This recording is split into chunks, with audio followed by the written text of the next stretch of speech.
Yes, we are live now. Hello friends, this is Ankit. Welcome to our channel. ચાલો શીખીએ. Discuss કરીશું આજે આપણે અવરોધકોના સમાંતર જોડાણ વિશે.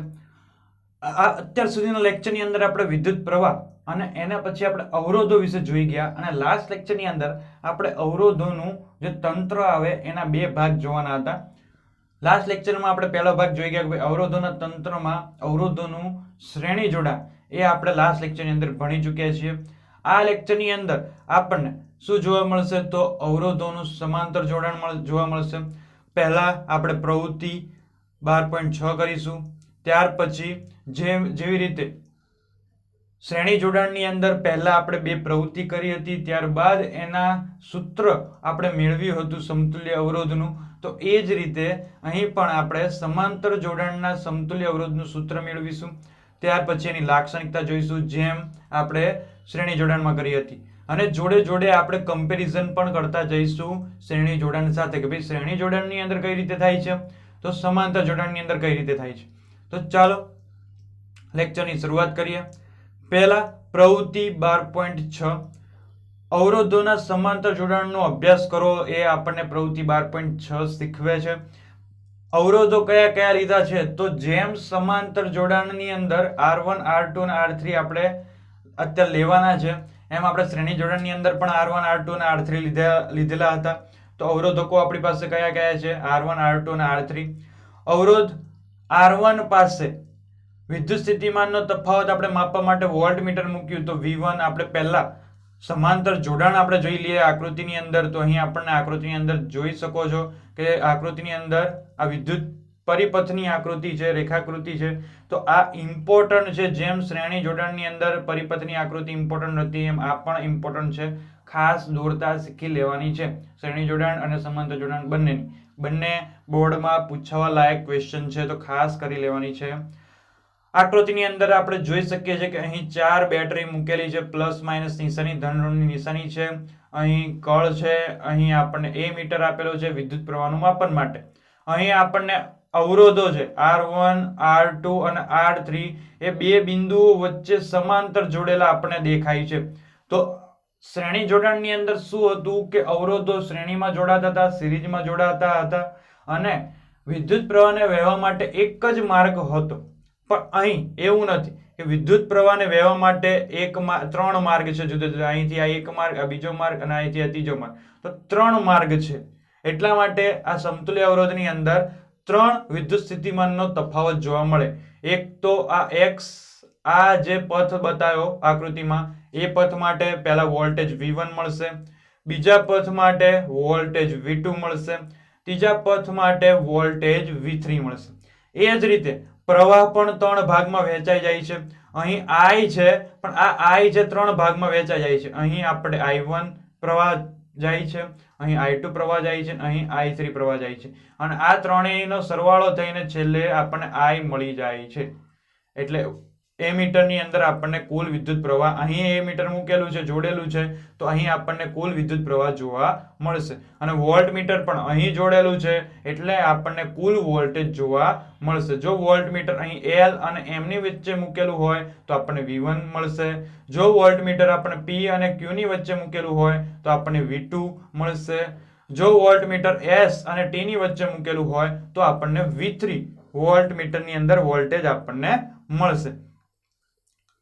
જોઈએ આપણે કે આપણને અવરોધોના બે છેડા વચ્ચે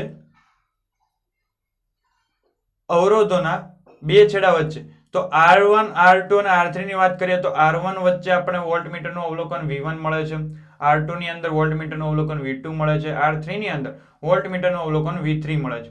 હવે R1 માંથી વહેતો વિદ્યુત પ્રવાહ I1 છે, R2 માંથી વિદ્યુત પ્રવાહ જે વહે છે એને I2 કહીશું, R3 માંથી I3. તો આગળ જે આકૃતિમાં દર્શાવ્યું એ જ વસ્તુ અહીં લખાણમાં આપેલી છે.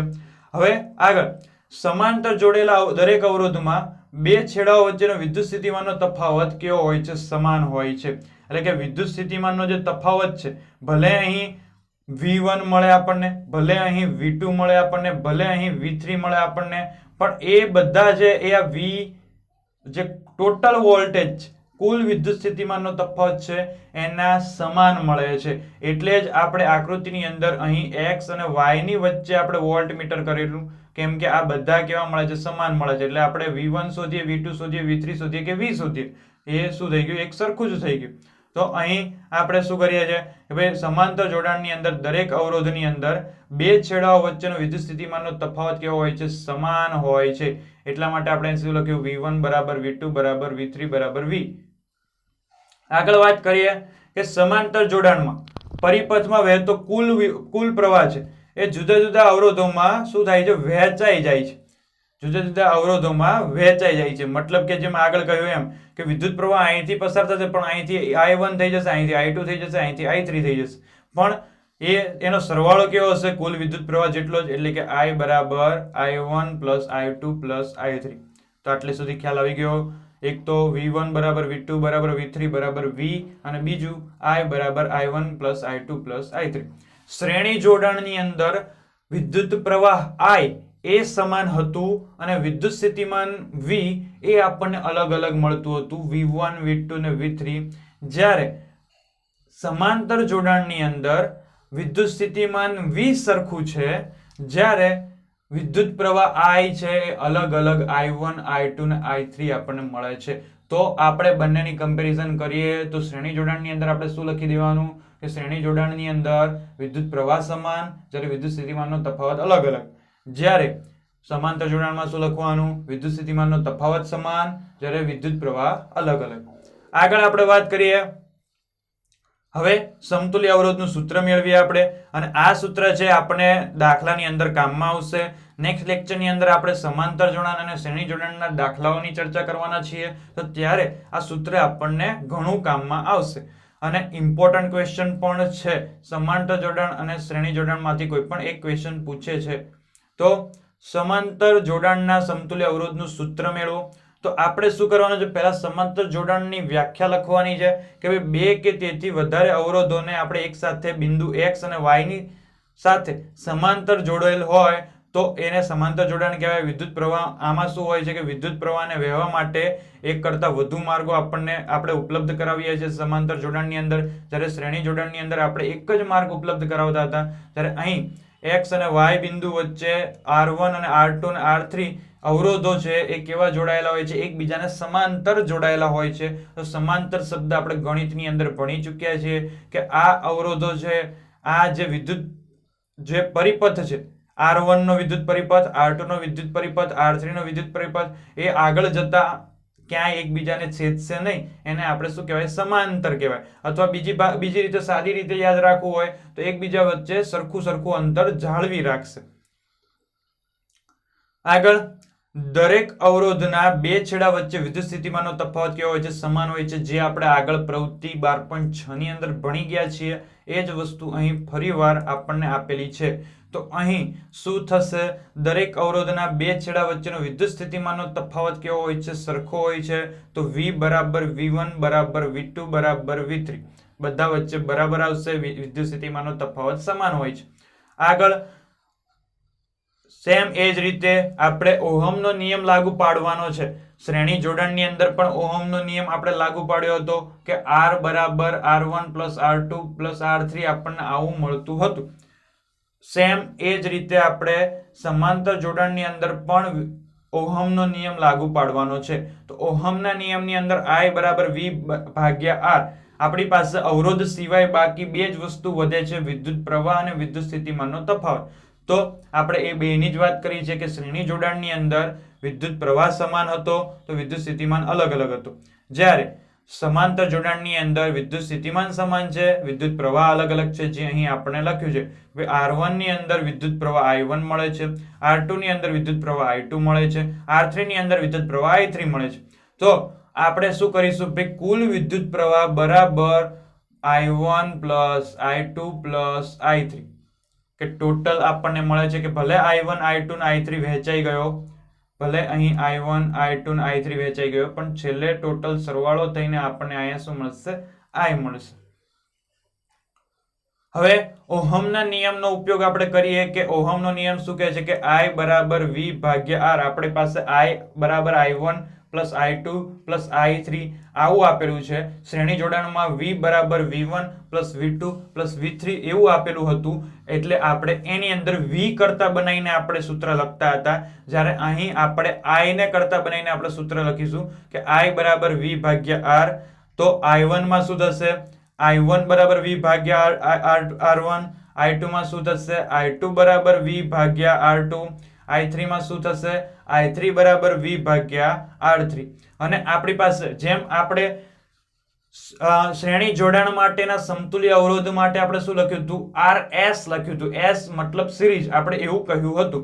એમ આમાં પણ સમાંતર જોડાણના સમતુલ્ય અવરોધ r માટે આપણે rp લખીશું. rp એટલે કે શું? p એટલે પેરેલલ. પેરેલલ એ સમાંતરનો ઇંગ્લિશ શબ્દ છે, તેના શોર્ટમાં આપણે p કહીએ છીએ. એટલે આ શું થઈ ગયો?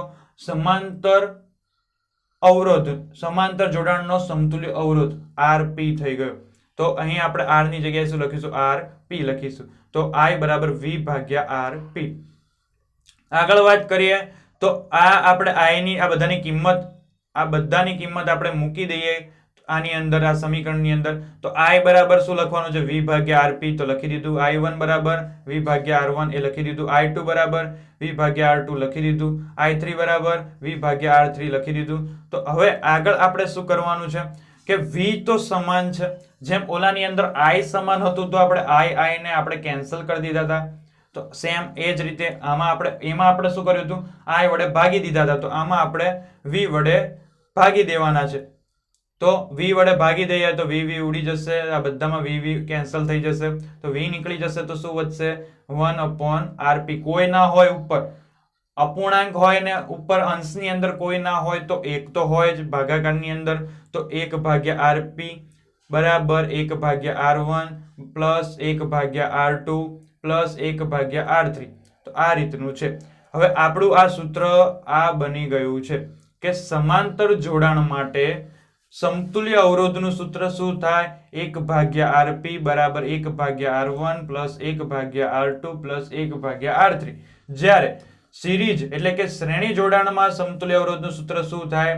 તો rs બરાબર r1 plus r2 plus r3. ખ્યાલ આવી ગયો? એટલે કે આ જે આપણું શ્રેણી જોડાણનું સૂત્ર, આ છે આપણું સમાંતર જોડાણનું સૂત્ર. હવે લાક્ષણિકતા જોઈએ તો જેમ શ્રેણી જોડાણની અંદર આપણે લાક્ષણિકતામાં શું જોયું હતું, જે અગાઉ જોઈ ગયા હતા એ જ. તો એમ આમાં પણ એવું જ છે. શું કહેવા માંગે છે? તો સમાંતર જોડાણમાં વિદ્યુત સ્થિતિમાનનો તફાવત કેવો હોય છે? સમાન હોય છે. અને તે સંયોજનમાં લાગુ પાડેલા કુલ વિદ્યુત સ્થિતિમાનના તફાવત જેટલું જ હોય છે. એટલે કે v બરાબર v1 બરાબર v2 બરાબર v3. સેમ ઓલામાં આપણે શ્રેણી જોડાણમાં પહેલી લાક્ષણિકતા શું હતી કે એમાં આપણે એવું કહેતા હતા કે વિદ્યુત પ્રવાહ સમાન હોય છે. એટલે આપણે ત્યાં શું લખતા હતા? i બરાબર i1 બરાબર i2 બરાબર i3. અહીંયા બીજો મુદ્દો શું લખેલો છે કે પરિપથમાં વહેતો કુલ વિદ્યુત પ્રવાહ એ સમાંતર જોડેલા દરેક અવરોધમાંથી વહેતા વિદ્યુત પ્રવાહના સરવાળા જેટલો હોય છે. તો એમાં શ્રેણી જોડાણની અંદર આપણે શું લખતા હતા કે એમાં વિદ્યુત સ્થિતિમાનનો તફાવત દરેક અવરોધના વિદ્યુત સ્થિતિમાનના તફાવતના સરવાળા જેટલો હોય. તો એની અંદર આપણે v બરાબર v1 plus v2 plus v3 એવું લખતા હતા. જ્યારે અહીં સમાંતર જોડાણમાં આપણે વિદ્યુત પ્રવાહ કેવો હોય છે? સરવાળા જેટલો હોય છે. દરેક અવરોધમાં લાગતો જે વિદ્યુત પ્રવાહ છે એના સરવાળા જેટલો હોય છે. તો અહીં આપણે શું લખવાનું છે? i બરાબર i1 plus i2 plus i3. તો કમ્પેરિઝન કરતા જજો, બે વચ્ચે તફાવત શોધતા જજો, તો તમને વધારે ઝડપથી યાદ રહેશે. અને આ બંને તો યાદ રાખવાના જ છે. આગળ સમાંતર જોડાણના સમતુલ્ય અવરોધનો વ્યસ્ત કેવો હોય છે? સમાંતર જોડાણના સમતુલ્ય અવરોધનો વ્યસ્ત એ સમાંતર જોડેલ અવરોધના વ્યસ્તોના સરવાળા જેટલો હોય છે. તો ઓલાની અંદર શ્રેણી જોડાણમાં આપણે શું કરતા હતા કે શ્રેણી જોડાણમાં આપણે r બરાબર r1 plus r2 plus r3 આવું મળતું હતું. અહીં આપણે rs લખી દઈએ. તો આપણે શું કહેતા હતા કે ભાઈ દરેક અવરોધ હોય, r1 હોય, r2 હોય કે r3 હોય, એ દરેક મોટામાં મોટા અવરોધ કરતા પણ આ કુલ અવરોધ કેવો હોય છે? મોટો હોય છે. આપણે શ્રેણી જોડાણની અંદર આવું કહેતા હતા. જ્યારે અહીં આપણી પાસે આ સમાંતર જોડાણમાં વ્યસ્ત છે તો આપણે શું કહીશું કે દરેક અવરોધમાં વ્યસ્ત થાય એટલે કે નાનું થઈ જાય. તો શું કહેવાનું છે આપણે કે દરેક અવરોધમાં જે નાનામાં નાનો અવરોધ હોય એની કરતા પણ આ સમતુલ્ય અવરોધ કેવો મળે છે? નાનો મળે છે. તો ઓલામાં મોટો મળતો હતો કેમ કે સરવાળો હતો, જ્યારે અહીં વ્યસ્તનો સરવાળો છે એટલા માટે થઈને આપણે શું કહેવાનું છે, નાનામાં નાના અવરોધ કરતા પણ નાનો હોય છે. આગળ આપણે સમાંતર જોડાણના જે તે અવરોધમાંથી વહેતો વિદ્યુત પ્રવાહ આનુષાંગિક અવરોધના વ્યસ્ત પ્રમાણમાં હોય છે. જ્યારે શ્રેણી જોડાણની અંદર આપણે શું કહેતા હતા કે ભાઈ આઈ અને વી એ બે કેવા છે, એકબીજાના સમપ્રમાણમાં છે. આર પણ એકબીજાના કેવા છે, સમપ્રમાણમાં છે. ત્યારે આપણે શું કહેતા હતા શ્રેણી જોડાણની અંદર કે જો વિદ્યુત પ્રવાહ વધે તો અવરોધ વધે, વિદ્યુત પ્રવાહ ઘટે તો અવરોધ ઘટે. આપણે આવું કહેતા હતા કેમ કે સમપ્રમાણમાં છે. જ્યારે અહીં શું છે કે ભાઈ આઈ એટલે કે વિદ્યુત પ્રવાહ અને અવરોધ એ એકબીજાના વ્યસ્ત પ્રમાણમાં છે, એટલે કે આઈ ચલે છે 1/r. તો આમાં શું થશે કે જો વિદ્યુત પ્રવાહ વધશે તો અવરોધ ઘટશે, જો વિદ્યુત પ્રવાહ ઘટશે અવરોધ વધશે. પણ આ કયા જોડાણમાં થશે, સમાંતર જોડાણમાં. તો સમાંતર જોડાણ હોય ત્યાં શું થાય છે કે અવરોધમાં વધારો થવાથી વિદ્યુત પ્રવાહમાં વધારો થવાથી અવરોધ ઘટે છે. તો ખાસ યાદ રાખવાનું છે, એટલે કે આઈ ચલે છે 1/rp. rp એટલા માટે લખ્યું છે કે આ ખાલી સમાંતર જોડાણમાં લાગુ પડશે. તો સમાંતર જોડાણમાં તમને ખ્યાલ આવી ગયો છે, એના સૂત્રમાં ખ્યાલ આવી ગયો, લાક્ષણિકતામાં ખ્યાલ આવી ગયો છે. આ પરિપથ દોરતા ખાસ શીખી લેવાનું છે અને હોમવર્કની અંદર આપણે આખી પીડીએફ કરી દેવાની છે, આકૃતિ સહિત. આકૃતિ તમારે ઘરે પ્રેક્ટિસ કરવાની છે અને એ આવડી જવી જોઈએ. તો સમતુલ્ય અવરોધમાં તમને ખ્યાલ આવી ગયો હશે. જો વિડીયો ગમ્યો હોય તો લાઈક કરો, તમારા મિત્રો સાથે પણ શેર કરો અને અમારી ચેનલ ચાલો શીખીને સબસ્ક્રાઇબ કરો. બેલ આઇકોન દબાવી દો જેથી અમારા જ્યારે વિડીયો આવશે ત્યારે તમને તરત જ જાણકારી મળી જશે. વિડીયો જો ગમ્યો હોય તો લાઈક કરો. વિડીયો જોવા માટે ખૂબ ખૂબ આભાર. Thank you. Take care.